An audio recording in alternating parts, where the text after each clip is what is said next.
Does the Second Amendment to the U.S. Constitution protect an individual's right to possess a gun in their home for self-defense? To find out, you have to read District of Columbia versus Heller, but it's 66 pages. Don't have time for that? I've got you covered.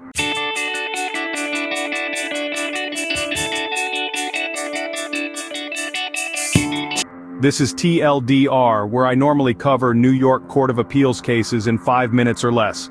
But this is part of a limited series I'm covering on landmark cases. This is the landmark Second Amendment case of District of Columbia versus Heller. The citation is 554 U.S. 570, and it was published on June 26, 2008. To understand the context of this case, we need to go back to the Second Amendment of the United States Constitution, which has been a constant source of debate since its ratification back in 1791. It reads, "A well-regulated militia being necessary to the security of a free state, the right of the people to keep and bear arms shall not be infringed." Notice something? It's a bit ambiguous, isn't it? The placement of commas, the mention of a militia, it's all led to different interpretations over the years. Some argue it guarantees an individual's right to own guns. Others say it ties gun ownership to service in a militia. This lack of clarity has stirred countless debates, court cases, and legislative battles, all trying to define what exactly the Second Amendment protects and to what extent. This ambiguity is what led to the District of Columbia versus Heller case. In 2008, a security guard named Dick Heller challenged the firearms control regulations in Washington, D.C., but Heller wasn't your average Joe. He was a special police officer, authorized to carry a handgun while on duty at the Federal Judicial Center in Washington, D.C. But once his shift ended, he had to leave his firearm at work.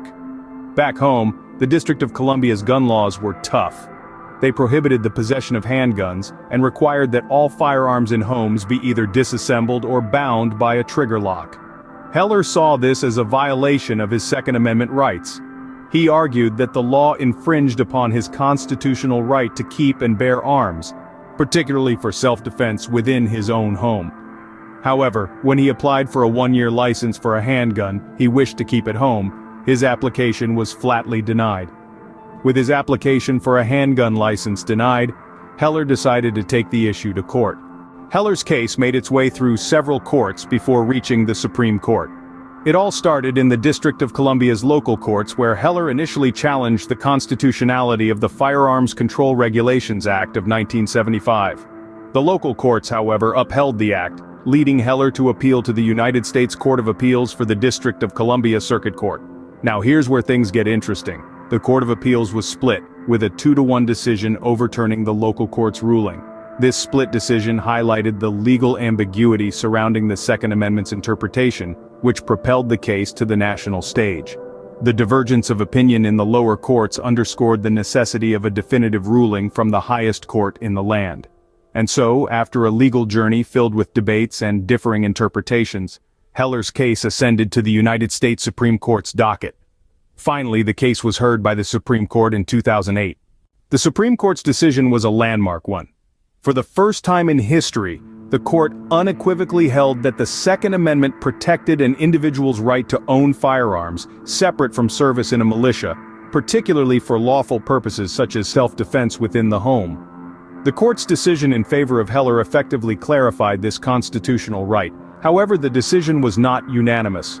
4 of the 9 justices dissented, expressing concern over the historical context of the Second Amendment and its intended scope.